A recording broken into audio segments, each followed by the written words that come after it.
পারস্যের জাফরান, মাটির বুক চিরে আসা ক্রোকাস স্যাটিভাস, বাংলায় যাকে বলে জাফরান, ইতিহাসে সেটা লাল সোনা বা রেড গোল্ড। এই জাফরান বড় এক্সক্লুসিভ, বছরে মাত্র 2 সপ্তাহ তার দেখা মেলে। ভোরের আলো ফুটতেই তাকে তুলে নিতে হয়, সময়ের হিসেবে যা পুরো বছরে মাত্র 4%। কিন্তু এই অল্প সময়ে সে স্বাদের দুনিয়ায় এমন এক লেগেসি রেখে যায় যা 1000 টন মশলার চেয়েও বেশি দামি, রাজত্ব করে crore crore aesthetic রসনায়। Northern lights, আইসল্যান্ডের আকাশে অরোরা, বাংলায় সুমেরু প্রভা।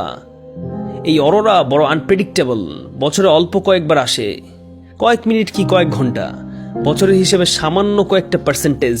কিন্তু এই অল্প সময়ে তারা মহাবিশ্বের ক্যানভাসে এমন মাস্টারপিস এঁকে দিয়ে যায় যা দেখে কোটি কোটি চোখ বিস্ময়ে থমকে দাঁড়ায়।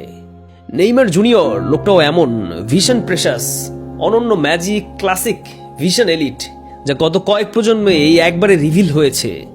আর আগামী কয়েক দশকে হয়তো এর কোনো রেপ্লিকা আসবে না, না আসবে কোনো ডুপ্লিকেট কপি। অ্যাঙ্কেলের ইনজুরি, ক্ষতবিক্ষত টিস্যু, প্লাস্টারের ব্যান্ডেজ, রিহ্যাব আর সার্জারির জটিল প্রসিডিউর তার শরীরের উপর দিয়ে বয়ে যায় বছর জুড়ে। ইঞ্জেকশনের সুই আর থেরাপিস্টের টেবিল তার ক্যারিয়ারের অর্ধেকটা জুড়েই রাজত্ব করে।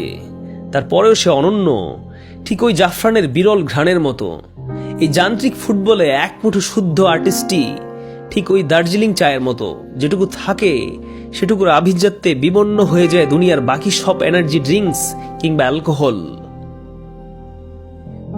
ঠিক ওই ইতালীয় জেলাটোর মতো, যেটুকু আসে সেটুকুর আভিজাত্য ম্লান হয়ে যায় দুনিয়ার বাকি সব কৃত্রিম আস্বাদে। আর চোখে মুখে একরাশ ফ্যান্টাসি আর মুগ্ধতা সিম্ফনি রেখে যায়, ঠিক ওই লাল চন্দনের বিরল সুবাসের মতো। আসে অল্প সময়, ওতেই ডিক্লেয়ার দিয়ে যায় এক মুঠো বিশুদ্ধ।